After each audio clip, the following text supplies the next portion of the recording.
मैं मानता हूँ कि जब कोई सरकारी प्रोजेक्ट आता है, चाहे हॉस्पिटल का हो, चाहे किसी अन्य चीज़ों को लेकर रहा हो, तो जगह-जगह सर्वे की जाती है, शहर के अंदर भी, शहर के बाहर भी संभावनाएँ तलाश की जाती है, कहाँ-कहाँ पे हम निर्माण कर सकते हैं और उसके बाद किसी एक पिन पॉइंट पर आते हैं।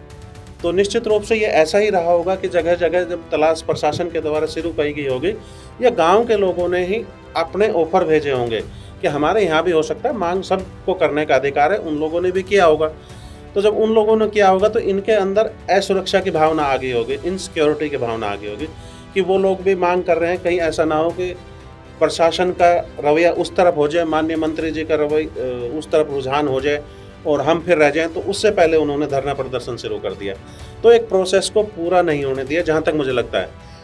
अभी तक क्या वो शासन ने, सीएमओ ने, डॉक्टर्स ने, मंत्री साहिबा भी गई हैं, पूरी टीम ने जगह जगह विजिट किया, फिजिबिलिटी को देखा है, क्योंकि एक गांव का विषय नहीं है।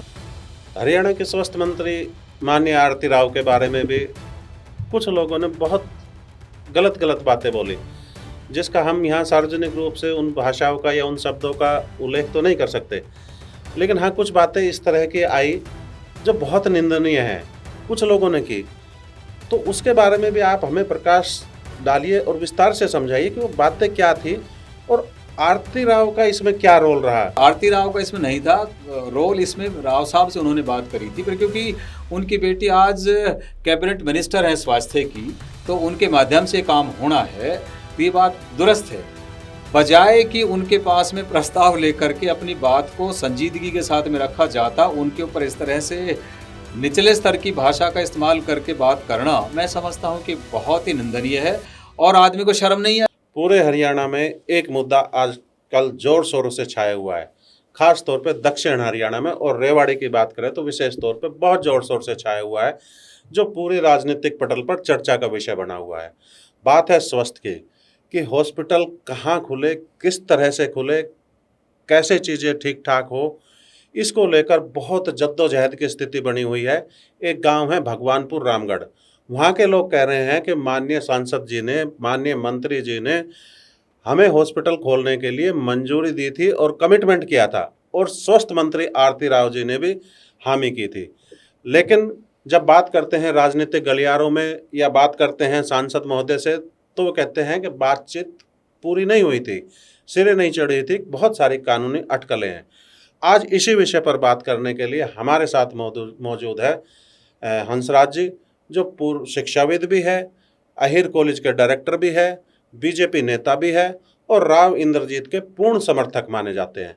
तो ऐसे व्यक्ति हमारे साथ हैं, आज उन्हीं से जानेंगे कि किस तरह से ये सारा प्रकरण हुआ। तो माननीय हंसराज जी, आपका स्वागत है पत्रिका संवाद में। ये पूरा प्रकरण रहा जो भगवानपुर रामगढ़ का रहा, इससे पूरे रेवाड़ी में आग लगी हुई है, पूरे मीडिया में एक सुर्खियों का कारण रहा है ये। तो ये मामला क्या है, किस तरह से उजागर हुआ, मकसद क्या रहा, लोग क्या चाहते रहे, राजनीतिक गलियारे क्या चाहते रहे? सबसे पहले तो मैं यशपाल जी, आपके चैनल के माध्यम से, आपके पत्रिका संवाद चैनल का, आपके साथियों का, सभी समर्थकों का, सभी दर्शकों का अभिवादन भी करता हूँ, धन्यवाद भी करता हूँ कि आपने मुझे याद किया और चैनल के माध्यम से अपने विचारों को सबके सामने रखने के लिए जोड़ा है। बहुत बहुत शुक्रिया आप सभी का।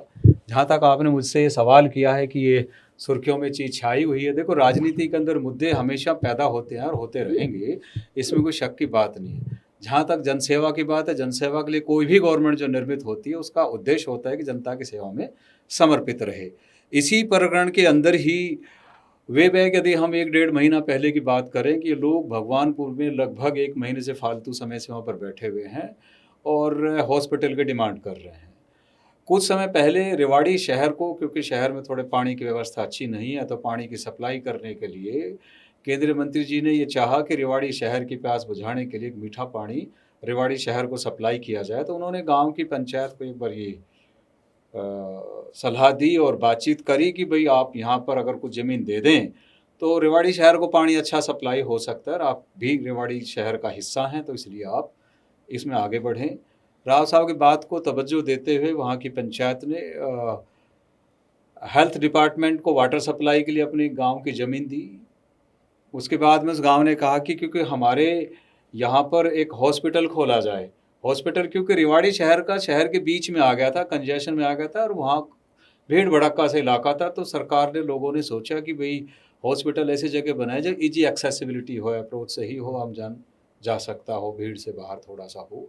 तो इसको देख करके रामगढ़ भगवानपुर गांव ने राव साहब को अप्रोच किया, कहा कि भाई आप इस तरह से आप हमारी मदद करें बनाने में। तो राव साहब ने भी कहा कि भाई ठीक है, हम इसमें आपकी मदद कर सकते हैं और आप पैरामीटर पूरा करिए। तो राव साहब से लोगों ने बातचीत भी करी, तो राव साहब ने यही कहा था कि सारे आदमी मिल करके हमको एक इतनी पट्टी चाहिए रास्ते की, क्योंकि एग्जिस्टिंग रास्ता है वो पैरामीटर को पूरा नहीं करता, इसलिए वहाँ पर हॉस्पिटल का निर्माण नहीं कर पाएंगे। तो आपको ऐसा इतना रास्ता होना चाहिए क्योंकि पूरे शहर का, पूरे ज़िले का आवागमन और दबाव रहता है, पेशेंट का भी, प्रशासन का भी, आने जाने का भी, डॉक्टर्स का भी। तो वो पैरामीटर पूरे होने चाहिए। तो इससे पहले कि वो पैरामीटर पूरे होते और गांव के लोगों को भी पता लगा कि यहाँ हॉस्पिटल का निर्माण हो रहा है, भाई हमारे यहाँ भी अब बनना चाहिए, हमारे यहाँ भी आप प्रयास कर दें। तो इससे पहले कि राव साहब से हाँ या ना का कोई जवाब आता, गांव के लोगों ने धरना देना शुरू कर दिया। मैं समझता हूँ कि धरना देने से पहले एक बार राव साहब को शांतिपूर्वक जाकर वो मिलते, बातचीत करते। मैं मानता हूँ कि प्रशासन ने और जगह, सही जगह पर जगह जगह जाकर के तलाश किया कि सूटेबल जगह कहाँ हो सकती है पूरे ज़िले का हॉस्पिटल क्योंकि बनना है। तो इसमें कोई घबराहट की बात थी ही नहीं। जब ये लोग पैरामीटर पूरा करते, ज़मीन देते, तो इनके यहाँ पर इनका प्रस्ताव निश्चित रूप से कंसिडर होता।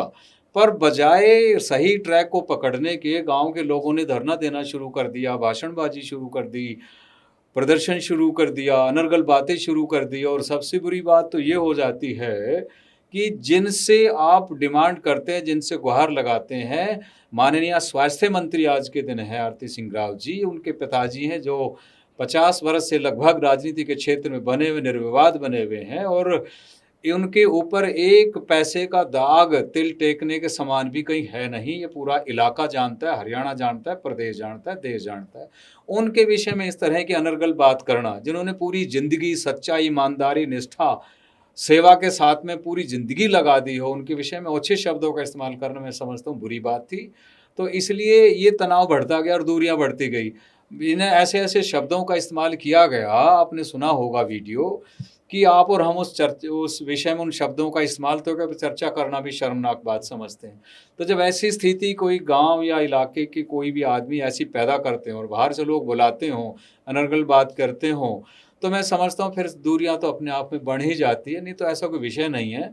और लोग ट्राई कर रहे हैं, ये भी ट्राई करें, और ये लोग ट्राई करेंगे तो इनका प्रस्ताव भी कंसिडरेशन में हो सकता था। कोई भी सरकारी प्रोजेक्ट बनाने की एक प्रोसेस होता है। ये तो मैं मानता हूँ कि जब कोई सरकारी प्रोजेक्ट आता है, चाहे हॉस्पिटल का हो, चाहे किसी अन्य चीज़ों को लेकर रहा हो, तो जगह जगह सर्वे की जाती है, शहर के अंदर भी, शहर के बाहर भी संभावनाएं तलाश की जाती है, कहाँ कहाँ पे हम निर्माण कर सकते हैं, और उसके बाद किसी एक पिन पॉइंट पर आते हैं। तो निश्चित रूप से ये ऐसा ही रहा होगा कि जगह जगह जब तलाश प्रशासन के द्वारा शुरू की गई होगी, या गांव के लोगों ने ही अपने ऑफर भेजे होंगे कि हमारे यहाँ भी हो सकता है, मांग सबको करने का अधिकार है, उन लोगों ने भी किया होगा। तो जब उन लोगों ने किया होगा तो इनके अंदर असुरक्षा की भावना आ गई होगी, इनसिक्योरिटी की भावना आ गई होगी कि वो लोग भी मांग कर रहे हैं, कहीं ऐसा ना हो कि प्रशासन का रवैया उस तरफ हो जाए, माननीय मंत्री जी का रवैया उस तरफ रुझान हो जाए और हम फिर रह जाएं। तो उससे पहले उन्होंने धरना प्रदर्शन शुरू कर दिया। तो एक प्रोसेस को पूरा नहीं होने दिया, जहाँ तक मुझे लगता है।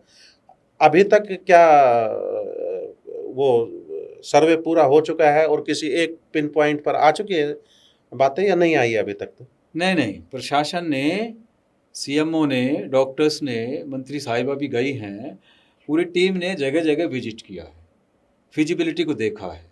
क्योंकि एक गांव का विषय नहीं है, हॉस्पिटल किसी गांव का नहीं है, पूरे ज़िले का है। पूरे ज़िले के अंदर चारों तरफ से जितना भी रेडियस है रेवाड़ी ज़िले का, उससे लोगों को आना है अपना इलाज कराने के लिए। तो प्रशासन क्या सोचता है, जहाँ सुगमता हो, ईजी कनेक्टिविटी हो, ईजी अप्रोच हो, इंफ्रास्ट्रक्चर मौजूद हो, तो ऐसी जगह पर खोला जाए जिससे जनसाधारण को कम से कम असुविधा के साथ में अप्रोच वहाँ पर हो।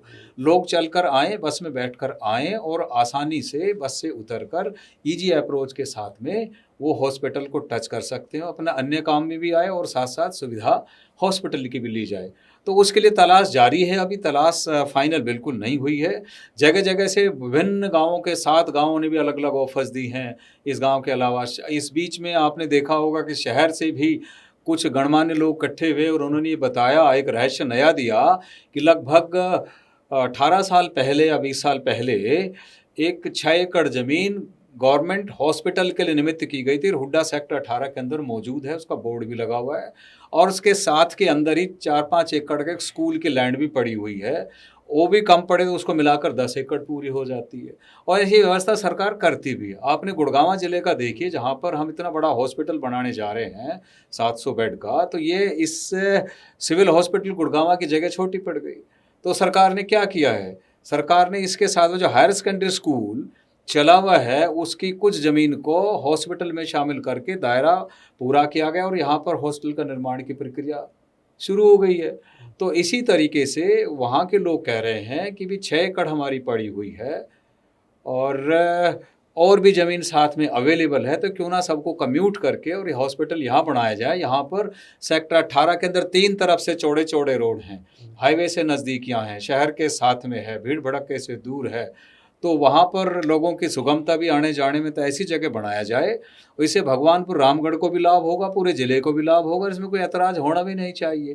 किसी इस गांव में ना जा करके अगर शहर का हॉस्पिटल शहर में ही रह जाए तो फिर सभी गांवों का ऐतराज़ भी क्या है। राव साहब का जब तो होता कि एक शहर गाँव से उठाकर दूसरे गाँव में ले गए, सरकार फिजिबिलिटी देखते जहाँ सही होगा वहाँ बढ़ जाएगा। राव साहब पर एक इल्ज़ाम ये भी लगाया जाता है, इसी प्रकरण को देखते हुए खास तौर पर लग रहा है, बार बार मीडिया में चर्चा का विषय बना हुआ है कि जब गांव के लोग राव साहब से मिलने के लिए गए तो राव साहब ने उनसे मिलना ठीक नहीं समझा। ऐसा कहा जा रहा है कि हम मिलने के लिए गए थे, ठीक नहीं समझा, पर मुझे इस तरह की भी रिपोर्ट मिली है कि राव साहब से अपॉइंटमेंट नहीं ली गई थी, तो अन्य कारणों की वजह से या अन्य व्यवस्थाओं की वजह से राव साहब को जल्दी निकलना पड़ गया और देर से पहुंचे लोग। तो पर बात ये बनाई जा रही है कि राव साहब मिले नहीं। देखिए, राव साहब की मीटिंग थी दिल्ली में, राव साहब को जल्दी वहाँ से निकलना था।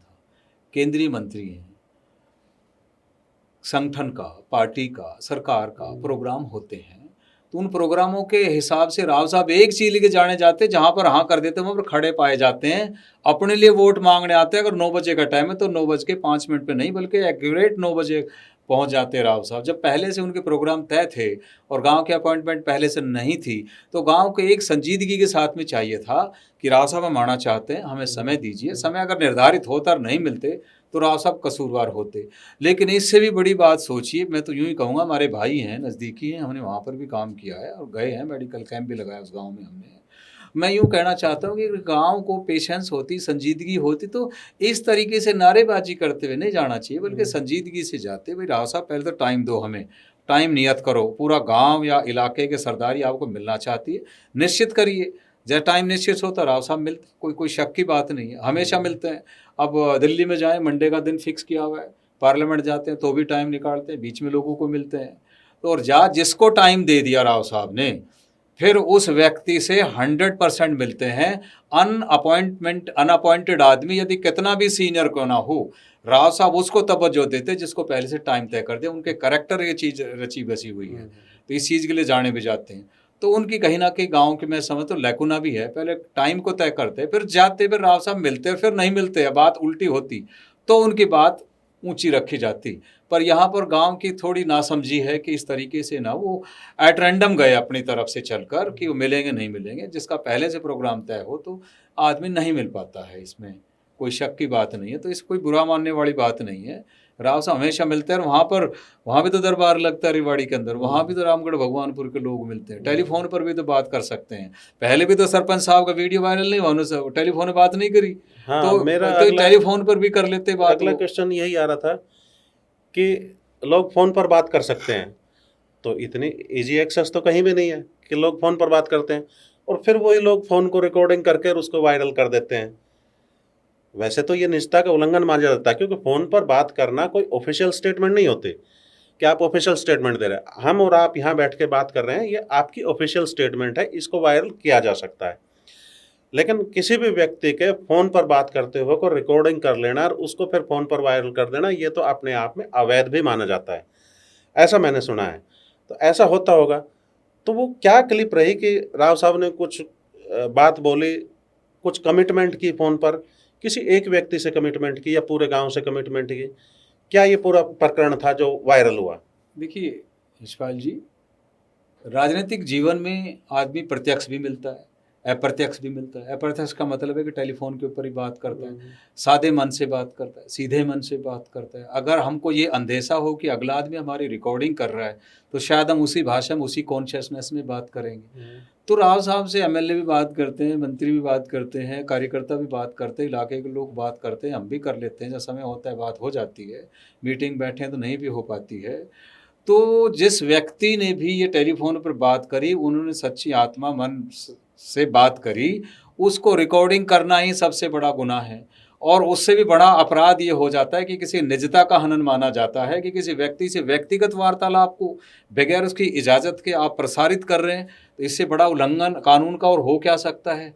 जिस कानून के दायरे में रह करके, जिस संविधान के दायरे में रह करके वो डिमांड कर रहे हैं कि यहाँ हॉस्पिटल मिलना चाहिए, और उसी कानून के दायरे का वो धज्जियाँ उड़ाते हो, उल्लंघन करते हो, मजाक उड़ाते हो, तो आप इससे मानसिकता का पता लगा सकते हो। मैं समझता हूँ सीधे तौर पर ये उल्लंघन है, ये क्राइम है, और लोगों ने इस तरह से कड़ा संज्ञान भी लिया है। कुछ लोग इकट्ठे भी हुए हैं, कानूनी अपराध का मुकदमा दर्ज करने की बात भी कुछ लोग कर रहे थे। शायद हुआ कि नहीं हुआ, मुझे पूरा अपडेट नहीं है, लेकिन निश्चित रूप से किसी, और वो तो केंद्रीय मंत्री हैं, भारत सरकार के हैं, जब वहाँ पर जाते हैं, खड़े होते हैं, तो राष्ट्रपति जी उनको शपथ दिलवाते हैं, गोपनीयता का शपथ दिलवाते हैं। उस गोपनीय बात को बगैर इजाज़त के उजागर करना, मैं समझता हूँ सबसे बड़ा उल्लंघन है, ये कानूनी अपराध है, और ऐसा नहीं होना चाहिए। आप जिनसे काम ले रहे हो उन्हीं को आप कटघरे कानून में खड़ा करने का प्रयास करते हो। तो मैं समझता हूँ इस तरह के प्रयास और कुत्सित प्रयास के माध्यम से आप सफलता और कैसे बढ़ेंगे। आप तो खुद ही अपने आप को दूरी कर रहे हैं। राव साहब ऐसे व्यक्ति थोड़ी हैं जो किसी को हाँ कहें। हाँ कर रहे थे वो कि तुम्हारे लिए प्रयास करूंगा। आप सुनो ना पूरी क्लिप को, आपको समझ में आएगा कि भाई हमको एक पट्टी चाहिए, ज़मीन की बात नहीं कर रहे हो, हमें पट्टी चाहिए ताकि वो पैरामीटर को पूरा करता है और रास्ता वहाँ पर लग जाए और हम हॉस्पिटल निर्माण में प्रक्रिया पूरी करें। और सारे गांव से पूछ लेना, तेरे एक की सहमति नहीं है, सबके सहमति करके इकट्ठे करके रखना, बजाय कि वो इस बात पर चलते ततम्मा कटवाते, पटवारी के रिकॉर्ड में दर्ज कराते, डीसी की यहाँ पर मंजूरी लेते, फिर प्रस्ताव को आगे बढ़ाते। उससे पहले धरना प्रदर्शन और अनर्गल बात करना, इतनी मतलब स्तर से नीचे उतर के बात करना कि मैं कहूँगा भगवान उनको सद्बुद्धि दे, और फिर कहें कि हॉस्पिटल यहाँ बढ़ना चाहिए। अब हो सकता है कि राव साहब के मन में भी निश्चित रूप से ठेस पहुंची है। अब कितनी मदद उनकी तरफ से रह पाएगी, नहीं रह पाएगी, तो गांव के उनके बीच की बात है। गांव जाएगा, महसूस करेगा, गलती को मानेगा। जिन लोगों ने गलती करी, गांव तो क्या, जिनने गलती करी अब गलती को एहसास करे, महसूस करे, तो हो सकता है कि बात सिरे भी चढ़े। इस विषय में भगवान सद्बुद्धि दे, मैं तो यही कहूँगा। हरियाणा के स्वास्थ्य मंत्री माननीय आरती राव के बारे में भी कुछ लोगों ने बहुत गलत गलत बातें बोली, जिसका हम यहाँ सार्वजनिक रूप से उन भाषाओं का या उन शब्दों का उल्लेख तो नहीं कर सकते, लेकिन हाँ कुछ बातें इस तरह की आई जो बहुत निंदनीय हैं, कुछ लोगों ने की। तो उसके बारे में भी आप हमें प्रकाश डालिए और विस्तार से समझाइए कि वो बातें क्या थी और आरती राव का इसमें क्या रोल रहा, कि उसके बारे में भी लोग बोलने लगे। समझ आता है केंद्रीय मंत्री के बारे में बोलते तो क्योंकि सारी बात उन्हीं के माध्यम से चल रही थी। आरती राव तो उस पिक्चर में थी ही नहीं, हालांकि स्वास्थ्य मंत्री है, पिक्चर में आना तो स्वाभाविक है, लेकिन तब तक नहीं थी। तो वो क्या प्रकरण रहा? नहीं देखिए, इसमें ना अगर ये लोग डिमांड करते तो शायद मुझे लगता है सिरे चढ़ता, पर जब इस धरने के अंदर राजनीति पैदा हो गई, राजनीति अंकुरित होने लगी, राजनीतिक भाषाएं लोग बोलने लगे और निजता पर सवाल उठाने लगे, मैं इस पर तो चर्चा करना भी शर्मनाक मानता हूं जो आपने सवाल मुझसे किया है। तो आप एक बात बताइए, क्या इस हरियाणा प्रदेश के अंदर भाड़ बेटियां अलग अलग होती हैं क्या? आपकी बेटी मेरी बेटी में फ़र्क है क्या? तो मुझे बोलने से पहले नहीं सोचना चाहिए कि मेरी भाषा का स्तर क्या होना चाहिए। तो इतना निंदनीय भाषा है, उस पर तो मैं क्या ही बात करूंगा। पर आरती राव का इसमें नहीं था रोल, इसमें राव साहब से उन्होंने बात करी थी, पर क्योंकि उनकी बेटी आज कैबिनेट मिनिस्टर है स्वास्थ्य की, तो उनके माध्यम से काम होना है, तो ये बात दुरुस्त है। बजाय कि उनके पास में प्रस्ताव लेकर के अपनी बात को संजीदगी के साथ में रखा जाता, उनके ऊपर इस तरह से निचले स्तर की भाषा का इस्तेमाल करके बात करना, मैं समझता हूं कि बहुत ही निंदनीय है। और आदमी को शर्म नहीं आएगी इस तरह की बात करने के बाद में उसी आदमी से काम लेने के लिए? किस मुंह से आदमी जाए, कि नज़रों से जाएगा जिसको हमने उल्टा बोला हो? आप बताइए कौन रिस्पॉन्सिबल है? मैं कोई कार्यक्रम करता हूँ, कार्यक्रम में लोगों को बुलाता हूँ, तो उसका डिसिप्लिन रखने की जिम्मेदारी किसकी है? मेरी है किसी और की है? तो ये सब डिसिप्लिन वहाँ के लोगों को रखना चाहिए। तो उम्मीद करते हैं, हमारे भाई हैं, उसी समाज का हिस्सा है, हम कोई प्रदेश के थोड़ी हैं।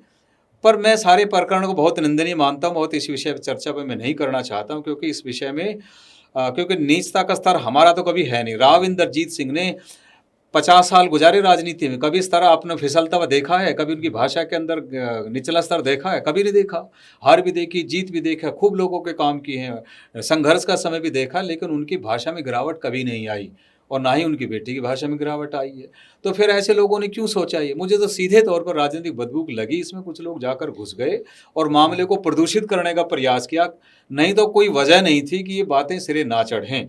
और आज जिस तरीके से उन्होंने खुद ही अपने पैर कुल्हाड़ी मारी है, इसको मोड़ दे दिया है, अब इसका किस तरीके से निराकरण होगा वो तो आने वाला समय ही बताएगा। भी गांव भी और राव साहब मिलकर के कैसे इसका सोल्यूशन निकाल सकते हैं।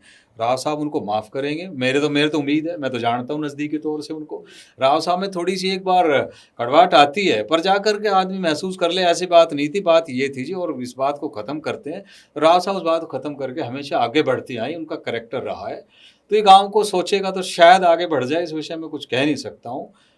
तो ये राजनीतिक लोग इन्वॉल्व हो जाना, पक्का ये बड़ी बात थी कि एक निष्पक्ष धरना होता है, आम लोग कर रहे हैं, इकट्ठे होकर कर रहे हैं, लोगों का अधिकार है धरना प्रदर्शन करना, सरकार के विरुद्ध बात करना, अपनी मांगों को उठाना, लोगों को संवैधानिक अधिकार है, आप उठा सकते थे। लेकिन आप यदि विरोधी पार्टी को साथ लेकर के अगर धरना प्रदर्शन करते हैं तो उसमें राजनीति की बू आने लगती है।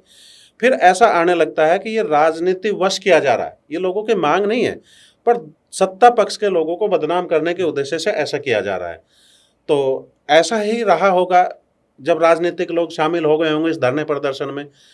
तो जब राजनीतिक लोग शामिल हो जाते हैं तो फिर उसका कोई परिणाम नहीं निकलता, उसका कोई सार्थक परिणाम नहीं होता।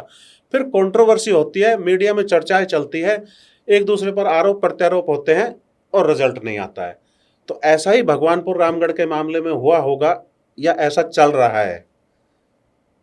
निश्चित रूप से यशपाल जी, जो आपने कहा है ये हुआ है।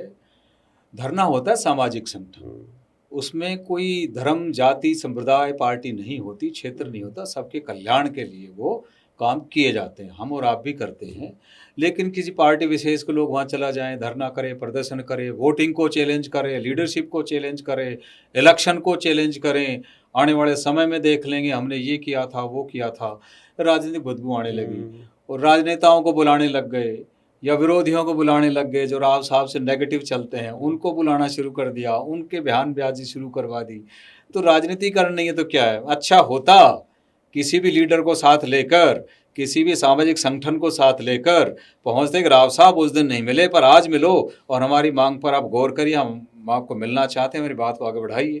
बजाय कि वो दोबारा प्रयास मिलने का करते, उन्होंने धरना प्रदर्शन और स्टेटमेंट और इस तरीके से मीडिया के अंदर करेक्टर पर लांछन लगाना शुरू कर दिया।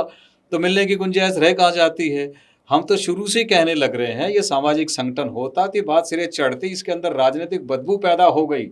और राजनीतिक बदबू को मिटाने के लिए तो वही लोग मिटाएंगे जिन्होंने वहाँ कूड़ी डालनी शुरू करी है। मेरी राव की गंदी चीज़ पड़ी है तो हम ही उठाने के लिए रिस्पॉन्सिबल है, उसको दूसरे पर कैसे डाल सकते हैं? तो जिन लोगों ने गलती करी उसको सुधारें और सफाई के साथ में आगे बढ़ेंगे तो मुझे निश्चित रूप से मैं कह सकता हूँ इसका समाधान हो सकता है। पर समाधान पर अभी बढ़ते लोग नज़र नहीं आ रहे मुझे।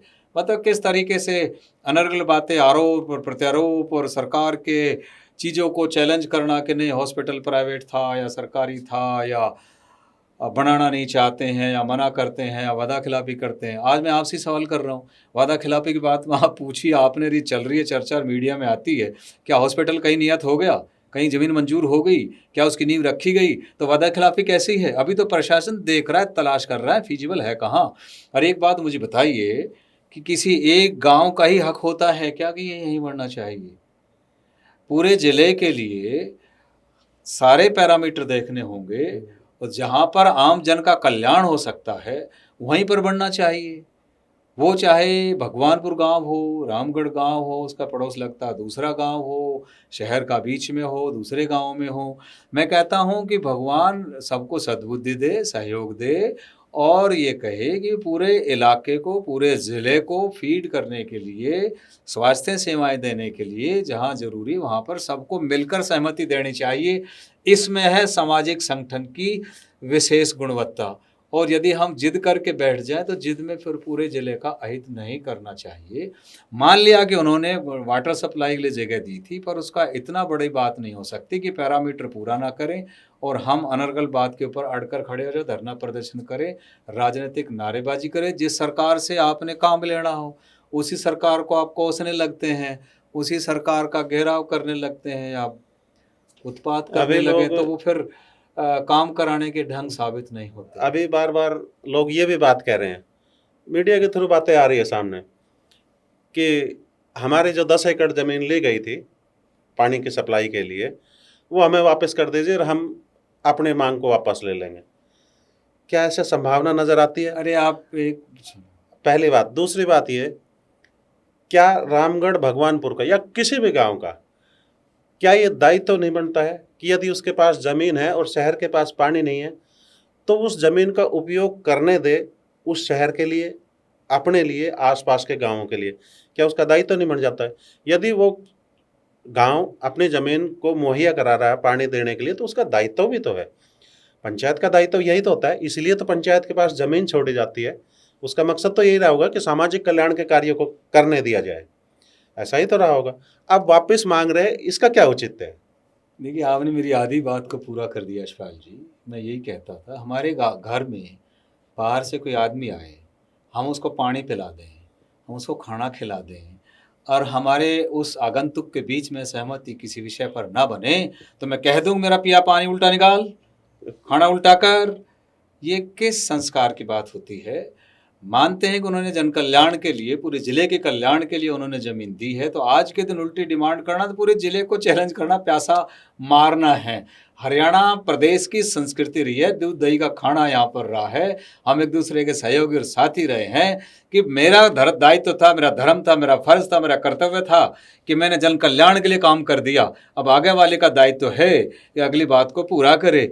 ये तो बात समझ में आती, पर कंडीशन लगाना कि ज़मीन को उल्टा ले रहे हैं, तो भाई मैं इस पर तो भगवान से कहूँगा उनकी सद्बुद्धि दे कि इस तरह का नहीं होना चाहिए कि भाई हम दी हुई ज़मीन को, लोगों की जो प्यास बुझाने का प्रयास सरकार ने किया, उसको कहेंगे नहीं हम तो प्यासा मारेंगे रेवाड़ी शहर को। तो ऐसा सोचना मैं समझता हूँ कि उचित नहीं है। और नहीं भी बने तो कोई बात नहीं, जन कल्याण का कार्य था, उन्होंने कर दिया है। मैं कहता हूँ कि पॉजिटिव अप्रोच रहे, पॉजिटिव सोच रहे तो सारे काम सिरे चढ़ सकते हैं। आपको बता दें, ये पॉजिटिव सोच का नतीजा है कि भारतीय जनता पार्टी लगातार हरियाणा प्रदेश की सेवा कर रही है। ये पॉजिटिव सोच का नतीजा है कि लोग कहें कुछ भी, विरोधी कुछ भी कहे, राव साहब लगातार प्रदेश के और देश की सेवा कर रहे हैं। तो ये इस खानदान के ऊपर भी लागू होता है कि ये जब भी जिस क्षेत्र में गए हैं लोगों ने इनको स्वीकारा है।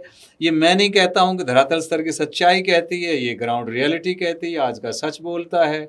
तो कहीं ना कहीं तो लोग उनको एक्सेप्ट करते ही हैं। तो इसलिए रामगढ़ भगवानपुर भी अगर इस बात पर उतरते हैं तो मैं समझता हूँ कि इस बात को छोड़ना चाहिए और संजीदगी के साथ में मैटर को सॉल्यूशन की तरफ बढ़ना चाहिए। कूच करने से अच्छा है कि वो अपने राजनेता से बात करें कि इसका सॉल्यूशन निकालिए। कोई ऐसा मसला है जो हल नहीं हो सकता है? अगर हम मन में ठान लें, सोच लें, पॉजिटिव बने रहे, आज निकल वो सॉल्यूशन होते देखें, पर इस दिशा में बढ़ेगा कौन? अब आप अगर अड़कर खड़े हो जाएंगे, जिससे सॉल्यूशन करना उसी को चैलेंज करेंगे, तो निश्चित रूप से मैं समझता हूं कि सॉल्यूशन में अड़चन पैदा हो रही है। मेरा एक अब अंतिम प्रश्न मेरा ये रहेगा आपसे कि आपने बार बार चर्चा के दौरान एक बात की कि संजीदगी के साथ जाना चाहिए था। अगर उन लोगों को सद्बुद्धि आई तो वापस से राव साहब के पास जाएंगे और अपनी गलती का एहसास करेंगे, तो हो सकता है कि चीज़ों का समाधान हो। तो क्या आप इस बात की कमिटमेंट करते हैं लोगों के सामने, क्योंकि आप सार्वजनिक मंच से बात कर रहे हैं, कि यदि लोग वहाँ माफ़ी मांगे और अपने की हुई बात पर पछतावा जाहिर करें तो ऐसा हो सकता है कि वहाँ हॉस्पिटल पुनः निर्माण की प्रक्रिया शुरू हो जाए? नहीं, देखिए मैं आपसे एक बात कहता हूँ जी, दुनिया में संभावना से इनकार किया जा सकता है क्या? संभावनाओं पर सारी चीज़ें टिकी हुई हैं। तो कई आदमी जब मन बना ले कि सॉल्यूशन निकले तो निकल सकता है। अब ये मैटर है रामगढ़ भगवानपुर और राव इंद्रजीत सिंह के बीच का, जो खटास पैदा हुई उसको दूर करने का प्रयास भी कौन करे, वो करे। और अगली बात ही बता दूं कि मैं पैरामीटर पूरा ना करूं, कह दूं कि अब बन जाए तो कौन बना देगा, असंभव चीज़ को संभव कर देगा। आप स्कूल भी चलाते हैं चैनल के साथ साथ, आप किसी मैट्रिक फेल को 12वीं में दाखिला दे दोगे? पैरामीटर पूरे करने होते हैं। तो पैरामीटर पूरा नहीं होगा तो क्या यस और क्या नो, क्या कमिटमेंट और क्या ना कमिटमेंट, वो मायने नहीं रखती है। मायने तब रखती है जब पैरामीटर दायित्व पूरे हों। अब जिस शहर के लोग ये कह रहे हैं वो पैरामीटर आज के दिन बगैर कहे पूरे हैं। गांव को पहले क्या करना चाहिए था, पहले पैरामीटर पूरा करते, फिर तितम्मा कटवा के रास्ते को शो करके कटवा के ले जाते। तूने कह तो रखा था राव साहब मेरा काम कर दे, अब तो बात सिरे चढ़ती। तब वो केवल छोटी सी बात कि उस दिन मीटिंग के कारण मिलना नहीं, तो वो उसको तूल पकड़ना, फिर नारे करना, फिर उल्टा आना, फिर मीडिया में करना, और फिर धरना देना, फिर उल्टा बोलना, ये सब काम तो अशोभनीय है यशपाल जी। तो इसलिए संभावना से कभी इनकार नहीं किया जा सकता। मैं कोई गारंटी नहीं लेता कि सॉल्यूशन हो जाएगा। अब क्योंकि ये उनके अंदर कितना खटास है, कैसे दूर करेंगे, ये तो गांव वालों का दायित्व बनता है। और राव साहब उनके बीच के संवाद का विषय है। मैं वो आने वाले कल का जो विषय है उसके आज में भविष्यवाणी करना, मैं समझता हूँ जल्दबाजी होगी। पर एक चीज़ को मैं अपने पूरे तजर्बे के साथ में 40 वर्ष के सामाजिक राजनीतिक जीवन में कह सकता हूँ कि समस्याओं का समाधान होता आया है और हो सकता है। संभावनाओं से जीवन में कभी इनकार नहीं कर सकते। Possibility can never be ruled out. तो इस पर चले तो सॉल्यूशन निकलते हैं। महाभारत के अंदर देखा, रामायण के अंदर देखा, आज समाज के अंदर देखा कि जब हम एक दूसरे का सम्मान करते हैं तो समाधान भी हुआ करते हैं। और जब हम अड़ जाते हैं, चाहे वो पुराने समय की बात हो, आज समय की बात हो, जब हम अपनी बॉर्डर लाइन पर आने को तैयार नहीं हो, अपनी बात पर टिकने को हम तैयार नहीं हो कि भाई हमसे गलती हो गई है, स्वीकार करने को तैयार नहीं गलती, तो फिर वो किस तरीके से सॉल्यूशन हो। आप ये कह रहे हैं कि गारंटी तो इसकी भी नहीं है कि जाकर गाँव तैयार हो बात करने को, तो वो तो उनका विषय है, उसमें गारंटी तो क्या दूं। पर मेरा ये मानना है कि राव साहब का स्वभाव बहुत ही सज्जन विनम्रता से पूर्ण है। जितने वो सख्त कदम उठाते हैं काम करने के लिए, उतने व्यवहार में सरल भी, क्योंकि मैं नज़दीकी से जानता हूँ। एक बार लड़ लेंगे उसके बाद में सरल भी उतने ही हैं। जाकर बात करेंगे तो निश्चित रूप से समाधान निकल सकता है। मैं संभावना से इनकार नहीं करता, बाकी तो समय की बात है। आज की चर्चा बहुत सार्थक रही। माननीय हंसराज जी ने सभी प्रश्नों के बेबाकी से जवाब दिए और सभी प्रश्नों के साथ साथ उनका समाधान भी बताया कि ये समाधान हो सकता है। उन्होंने बार बार कहा कि यदि संजीदगी से बात की जाए, यदि सक्रियतापूर्ण यानी कि सकारात्मक माहौल में बात की जाए, आरोप प्रत्यारोप ना किया जाए, विरोधी लोगों को साथ ना लिया जाए, तो मामला सुलझते हुए देर नहीं लगती। ऐसी संभावनाएं हैं। राव साहब के व्यक्तित्व के बारे में बताया कि वो बहुत सरल है, बहुत कठिन भी है तो बहुत सरल भी है। दोनों ही व्यक्तित्व उसके अंदर मिले हुए हैं। उनसे बात की जाएगी तो निश्चित रूप से इस बात का समाधान निकलने की पूरी संभावना है। और ऐसा भी एक आशय व्यक्त किया गया कि लोग जो है खामखा का तूल ना दे, अभद्र भाषा का प्रयोग ना करे, निजता का उल्लंघन ना करे और गाली गलौज की जो भाषाएं होती है, किसी बहन बेटी के प्रति जो एक हमारा सम्मान होता है, उस सम्मान को ठेस ना पहुंचाए। ये मुद्दा है, ये मुद्दा चलता रहेगा, लेकिन सबका सम्मान होना चाहिए। तो इन सभी प्रश्नों का आज बहुत बेबाकी से जवाब हुआ। बहुत धन्यवाद माननीय हंसराज जी। उम्मीद करेंगे कि आप आने वाले टाइम में इसी तरह के प्रश्नों के जवाब यदि हमारे पॉडकास्ट के माध्यम से देते रहे तो लोगों को एक दिशा मिलती रहेगी। बहुत बहुत शुक्रिया जी, बहुत बहुत धन्यवाद आपका और आपके चैनल का, आपके साथियों का और सभी दर्शकों का भी, जिन्होंने हमारे साथ में विचार साझा किया। सभी का अभिवादन साकार, नमस्कार, धन्यवाद, प्रणाम।